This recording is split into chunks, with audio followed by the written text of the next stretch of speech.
Finally হাতে পেয়েছি MacBook air.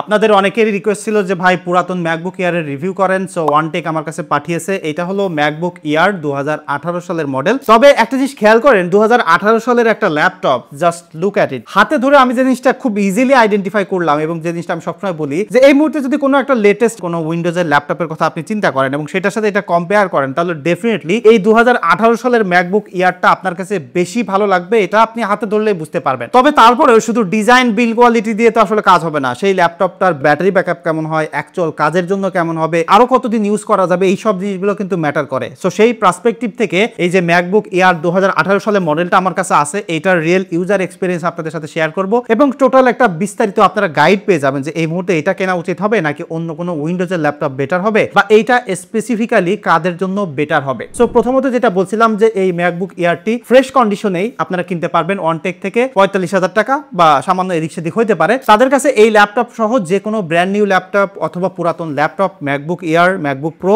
সবকিছু কিনতে পারবেন। বসুন্ধরা সিটিতে তাদের শোরুম আছে। যারা ঢাকার বাইরে আছেন তারা নিশ্চিন্তে কুরিয়ার করে তাদের কাছ থেকে কিনতে পারেন। দে আর ট্রাস্টেড। আমি তাদের বিস্তারিত ভিডিও ডেসক্রিপশনে দিয়ে দিচ্ছি, যাদের দরকার ডেফিনেটলি চেক দেম আউট। এইটার যে ডিজাইন এখন আছে একদম ক্লিন মডার্ন একটা ডিজাইন, একদম সলিড ডিউরেবল একটা ল্যাপটপ। হাতে ধরলে আপনি বুঝতে পারবেন। যদি আরো 10 বছরও ব্যবহার করতে চান, এই ল্যাপটপটা বিল্ড কোয়ালিটির দিক থেকে কোনো জায়গা থেকে উঠে যাওয়া, ফেটে যাওয়া, ডেবে যাওয়া বা নড়বড়ে হয়ে যাওয়ার কোনো সুযোগ নাই, কারণ এদের বিল্ড কোয়ালিটি এত ভালোভাবে হয়ে থাকে। বিশেষ করে উইন্ডোজের ল্যাপটপ হয়তো অনেক ভালো, বাট ব্যাক শেলটা এমন ভাবে লাগানো বা উপরের পার্টটা এমন ভাবে লাগানো, কিছুদিন পরে উঠে যাচ্ছে বা স্ক্রু খুললে নড়ে পড়ে যাচ্ছে। সেই জায়গা থেকে এদের ডিজাইনটা একদমই সুপার ডিউরেবল বিল্ড কোয়ালিটির। সো এটা ডিজাইন নিয়ে কারো কোনো কমপ্লেইন থাকবে না এবং জাস্ট ডেস্কের পরে রাখলে বা ব্যাগ থেকে বের করলে বা যে কোনো জায়গায় গেলে মানুষ কিন্তু আপনাকে অ্যাটেনশন দিবে। এবং নট অনলি দ্যাট, এটার যে আপনি সার্ভিস এটা থেকে পাচ্ছেন, লাইক আমি যদি ইউজার পার্সপেক্টিভ বলি, এটাতে কিন্তু Core i5 এর একটা প্রসেসর রয়েছে, 8 জেনারেশনের প্রসেসর। তার সাথে কিন্তু আপনারা DDR3 এর 8GB RAM পাচ্ছেন এবং 256GB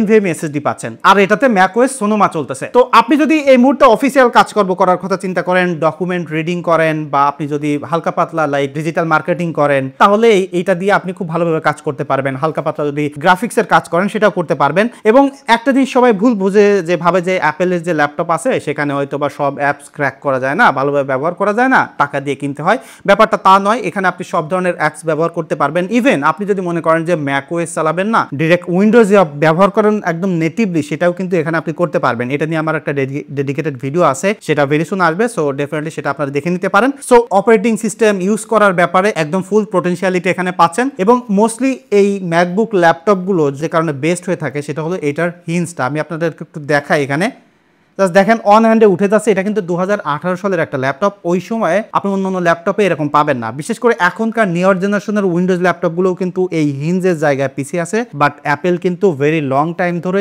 এই জিনিসটা খুব প্রিমিয়াম একটা জিনিস আপনাকে অফার করে। এবং জাস্ট দেখেন ক্লোজ করলে কত পাতলা দেখা যায়। তবে এটা কিন্তু খুব স্লিম প্রোফাইলে হওয়ার কারণে যে কোনো ব্যাগে ফিট ইন হয়ে যায়। এবং যখন এটা আপনি ওপেন করতেছেন, এখানে কিন্তু 13.3 ইঞ্চির একটা রেটিনা ডিসপ্লে দেখতে পাচ্ছেন। এটা মূলত একটা এলসিডি ডিসপ্লে। অ্যাপেল সবসময় একটু ফ্যান্সি নেম দিয়ে থাকে, বাট ডিসপ্লেটার এক্সপিরিয়েন্স খুবই দুর্দান্ত। এখনকার সময় এসেও এটা যে রেজুলেশন আছে সেটা কিন্তু সুপার ক্রিস্প এবং পিপিআই ডেনসিটিও বেশি আছে। লাইক আপনি এই ডিসপ্লেটা দেখতে গেলে আপনি যদি মুভি এনজয় করতে যান বা গ্রাফিক্সের কাজকর্ম করতে চান, খুবই এনজয় করবেন। ডিসপ্লেটা ডেফিনেটলি একটা টপ নচ লেভেলের এবং উপরে কিন্তু একটা ফেস ক্যাম রয়েছে। ভিডিও কলিং এর ক্ষেত্রে এটা দুর্দান্ত একটা সাপোর্ট আপনাকে দিবে এবং এটার বিল্ট ইন মাইক্রোফোনটাও খুবই ভালো। এবং আপনি যদি লাইক আইফোন ব্যবহার করেন, আইফোনে কল আসলো, এখানে কিন্তু আপনি ডিরেক্টলি কল করতে পারবেন। এবং অ্যাপেলের যে একটা ইকোসিস্টেম সেটা কিন্তু এখানে খুব ভালোভাবে আপনি এর সাপোর্ট পেয়ে যাবেন। এবং কথাবার্তা বলার পাশাপাশি এটা দিয়ে যদি আপনি লাইক মুভি দেখতে চান সেটাও কিন্তু খুব ভালোভাবে এনজয় করতে পারবেন। দুর্দান্ত সাউন্ড কোয়ালিটি আছে। এবং এখানে যে কিবোর্ডটা দেখতে পাচ্ছেন এটা কিন্তু অ্যাপেলের সেই লিজেন্ডারি কিন্তু ফ্লপ বাটারফ্লাই মেকানিজমের কিবোর্ড রয়েছে, যেটা 3rd জেনারেশনের। এই জেনারেশনে এসে তারা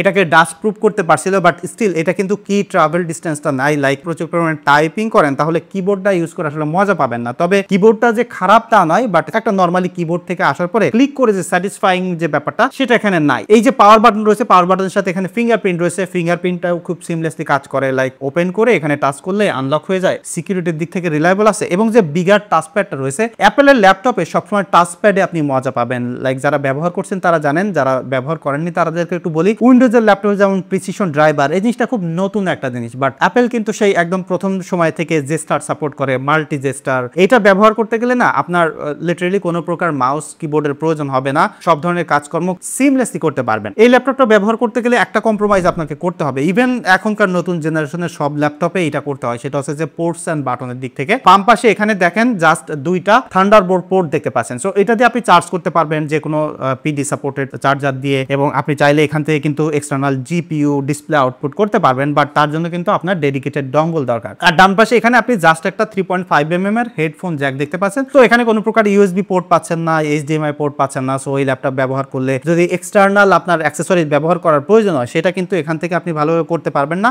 এক্সট্রা ডঙ্গলের দরকার হবে। তো সেই কম্প্রোমাইজটা ছাড়া এখানে কিন্তু ব্লুটুথ ওয়াইফাই ফিচারটা আপনি পেয়ে যাচ্ছেন। আর এখানে যে ব্যাটারিটা রয়েছে, এতদিন পরে এসেও এখানে দারুণ ব্যাটারি ব্যাকআপ পেয়েছি আমি, বিশেষ করে এত স্লিম প্রোফাইলের একটা ল্যাপটপ থেকে। এটা যখন নতুন ছিল তখন কিন্তু 8, 9, 10 ঘন্টা করে ব্যাটারি ব্যাকআপ ছিল, বাট এখন এটাতে আমি ব্যবহার করে 4 ঘন্টা ব্যাটারি ব্যাকআপ পেয়েছি, লাইক স্ক্রিন অন টাইম পেয়েছি। সো অন্যান্য ল্যাপটপের সাথে যদি কম্পেয়ার করেন, বাজেট সেগমেন্টের উইন্ডোজের ল্যাপটপের সাথেও যদি কম্পেয়ার করেন, ডেফিনেটলি এটা খুবই ভালো একটা ব্যাটারি সাপোর্ট আপনাকে দিচ্ছে। সো আমি যদি ফাইনাল ভার্ডিক্টে আসি যে 45,000 টাকা এই ল্যাপটপটা কি আসলে ভ্যালু ফর মানি কিনা, আপনি যদি অ্যাজ পার পারফরমেন্সের কথা চিন্তা করেন, তাহলে এটা কোনোভাবে ভ্যালু ফর মানি না। আপনার যদি জাস্ট র পারফরমেন্স দরকার হয়, তাহলে উইন্ডোজের আরো অনেক ল্যাপটপ পাবেন এই বাজেটে, হয়তো 11 জেনারেশনের প্রসেসর দিয়ে আপনি অনেক ল্যাপটপ পাবেন, সেগুলো আপনি কিনতে পারেন। বাট আপনার যদি মনে হয় আমি তো অত হেভি ইউজ করি না, প্রচুর পরিমাণে হয়তো ভিডিও এডিটিংও করি না, আমার জাস্ট একটা ল্যাপটপ দরকার যেটা রিলায়েবল হইতে হবে, লং টাইম ব্যবহার করতে গেলে ভালো হইতে হবে, ভালো রিসেল ভ্যালু হইতে হবে, টপ নচ লেভেলের ডিজাইন বিল্ড কোয়ালিটি হইতে হবে, তাহলে ডেফিনেটলি এইটার উপরে কোনো অপশন নাই। এবং আমি যদি এই মুহূর্তে পার্সোনালি ল্যাপটপ কিনতাম,